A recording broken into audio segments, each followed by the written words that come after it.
बाहर हल्की हल्की बारिश हो रही थी। क्लासरूम के अंदर सभी स्टूडेंट्स बैठे होते हैं। तभी स्कूल का सायरन बजता है। ओके स्टूडेंट्स, ये आपके मिनी लंच ब्रेक का टाइम है। क्योंकि आज मंथ का लास्ट डे है तो स्कूल में हाफ डे होगा। छुट्टी होने में आधा घंटा बाकी है। लंच कर लीजिए फटाफट से। सभी बच्चे अपना अपना लंच बॉक्स निकालते हैं। तभी चारू पाखी से, देखो आज मैंने मम्मी से स्पेशली बोलकर स्पाइसी चटपटी मैगी बनवाई है। चलो अच्छा किया जो आज तुमने कुछ डिफरेंट लिया, वरना डेली की डेली तुम्हारी मम्मी वही ब्रेड बटर और पोहा दे देती है जो खाकर तुम तो भाग चुकी हो। वैसे तुम्हारी मम्मी ने तुम्हें क्या दिया? मेरे लंच में जो भी होगा तीखा चटपटा ही होगा, क्योंकि तुम्हें तो पता ही है मेरे पापा का चाइनीज फूड का रेस्टोरेंट चलता है। वरना हमारे क्लास के तो कुछ गरीब बच्चे ऐसे हैं जिनके पापा रिक्शा चलाते हैं। अमीरी के घमंड में बाकी ये बात साइड के बेंच पर बैठे दोनों गरीब भाई बहन पारुल और सौरभ को सुनाते हैं और अपना लंच बॉक्स खोलते ही जिसमें मोमोज निकलते हैं उसकी खुशबू पूरे ग्लास में फैला देते हैं। आज तो मेरे लंच में मेरे फेवरेट चटपटे स्पाइसी मोमोज पैक किए हैं मम्मी ने। मोमोज देख के मेरे भी मुंह में पानी आ रहा है। चलो खाते हैं। अरे वाह पाखी, आज तुम फिर से मोमोज लाई हो। मैं भी एक बाइट खा लूं प्लीज? हाँ तुम खा सकती हो, और वैसे भी मैं एक्स्ट्रा मोमोज लेकर आई हूँ। पाखी को लंच में मोमोज लाया देख क्लास के ज्यादातर बच्चे उसकी बेंच पर आकर के जमा हो जाते हैं। वहीं पारुल सौरभ ललचाते हुए बस देख रहे थे। सौरभ आजा भाई, हम भी अपना लंच खाते हैं। पारुल दीदी, मुझको तो चटपटे तीखे मोमोज खाने हैं, मुझको लालच आ रहा है। पारुल दीदी प्लीज चलो ना, हम भी पाखी के पास चलते हैं, मुंह में पानी आ रहा है। सौरभ, तुझे पता है ना पाखी कितनी घमंडी है, वो हमें एक भी मोमो नहीं खिलाएगी। वैसे भी मम्मी ने हमको लंच दिया है ना।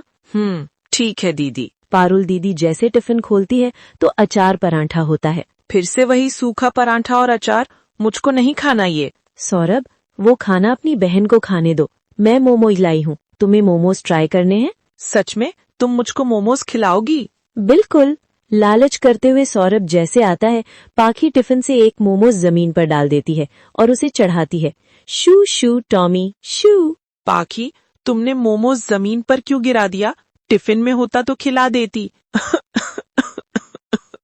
क्योंकि तुम दोनों की दो कौड़ी की औकात नहीं है। हाँ, मेरे टिफिन में लंच खाने आए हैं, लालची कहीं का। चल भाग यहाँ से। पाखी, तुमने अच्छा प्रैंक किया। इस गरीब की तो जीभ लपलपा के रह गई होगी। क्लास के सभी बच्चे सौरभ की हंसी उड़ाते हैं। तभी छुट्टी हो जाती है।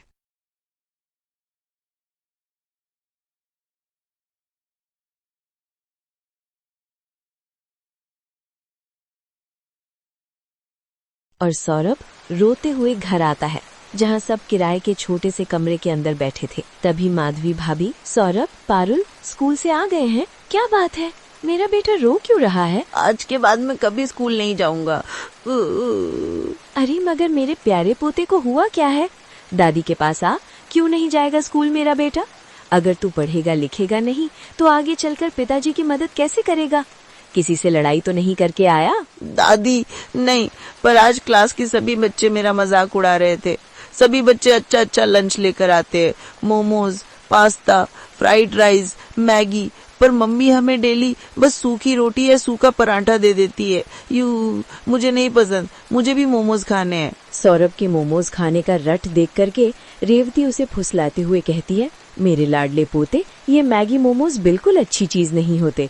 अरे घर का खाना शरीर के लिए सबसे अच्छा है। दादी, मुझको बस एक बार चटपटे मोमोज खिला दो ना, मुझे खाना है। मुझको बस 10 रुपए दे दो ना। सौरभ, दादी के पास पैसे कहाँ से आएंगे? हाँ, दादी कमाने थोड़ी जाती है।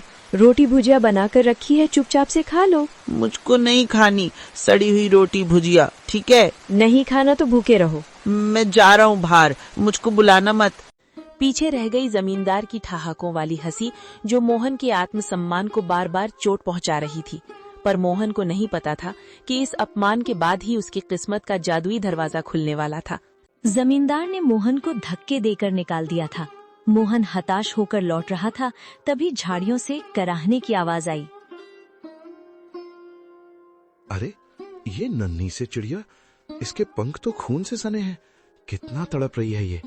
लगता है किसी बेरहम शिकारी का तीर इसकी रूह को छूकर गुजरा है। मोहन चिड़िया को हथेली पर उठाता है। चिड़िया कांप रही है। छोटी सी जान, तू क्यों रोती है? तेरा तो कोई घर भी नहीं जिसे जमींदार छीन ले। देख, मेरे पास तुझे खिलाने के लिए दाना तो नहीं है, पर ये पानी की आखिरी बूंदे तेरे नाम। मेरी प्यास से बड़ी तेरी जिंदगी है। मेरी धोती का ये टुकड़ा शायद तेरे घाव ना भर पाए, पर तेरी तड़प को थोड़ा आराम तो दे सकता है। मोहन अपनी फटी कमीज का कोना फाड़ता है और बड़ी कोमलता से चिड़िया की पट्टी करता है। अचानक एक तेज रोशनी होती है और चिड़िया एक दिव्य परी में बदल जाती है। मोहन, मैंने आज तक महलों में सोने के थाल में 56 भोग खाते हुए लोग देखे हैं, पर तुम्हारे जैसा अमीर दिल नहीं देखा। जिसके पास खुद के खाने को निवाला नहीं, वो अपनी फटी कमीज फाड़कर एक पक्षी का घाव भर रहा है। तुम्हारी इस निस्वार्थ करुणा ने मुझे विवश कर दिया कि मैं तुम्हारी मदद करूं। आप कौन हैं देवी? मैं तो बस एक साधारण इंसान हूँ। मैं तुम्हारी परीक्षा थी मोहन। ये लो, ये आलू और मटर के बीज साधारण नहीं है। इन्हें उस जमीन पर बोना जहाँ तुमने अपनी गरीबी के सबसे ज्यादा आंसू बहाए हैं। ये फसल तुम्हारी तकदीर बदल देगी, लेकिन याद रखना, ये जादू तभी तक रहेगा जब तक तुम्हारे दिल में दूसरों के लिए दर्द रहेगा। जिस दिन अहंकार आया, ये फसल पत्थर बन जाएगी। परी तो एक दिव्य प्रकाश पुंज बनकर आसमान में विलीन हो गई, लेकिन पीछे छोड़ गई मोहन को हक्का बक्का, निशब्द और कांपते हाथों में वो मखमली पोटली थामे हुए। मोहन अपनी जगह से हिल भी नहीं पा रहा था। उसे लग रहा था कि शायद भूख के मारे उसका सर चकरा रहा है और ये सब उसकी कल्पना है। वो बार बार अपनी आंखों को मलता और फिर उस सुनहरी पोटली को देखता। नहीं, ये सच नहीं हो सकता। मोहन, तू पागल हो गया है। भूख और धूप ने तेरे दिमाग पर असर कर दिया है। भला एक मामूली चिड़िया परी कैसे बन सकती है? और ये बीज, ये मखमली कपड़ा, क्या सच में इसमें मेरी किस्मत बंद है, या ये मेरी आखिरी उम्मीद का कोई क्रूर मजाक है? अगर मैंने ये बात घर पर बताई तो बिमला हंसेगी। माँ कहेगी कि बेटा होश खो बैठा है। पर ये पोटली, इसका स्पर्श कितना कोमल है, जैसे किसी ने रूह को सहला दिया हो। वो पगडंडी पर चलते हुए बार बार पीछे मुड़कर देखता, जैसे उसे उम्मीद हो कि वो चिड़िया फिर से कहीं चहकती हुई मिल जाएगी। उसके मन में डर और उम्मीद की एक जंग चल रही थी। पैर थक कर भारी हो रहे थे, पर दिल की धड़कनें किसी अनहोनी की आहट से तेज थीं।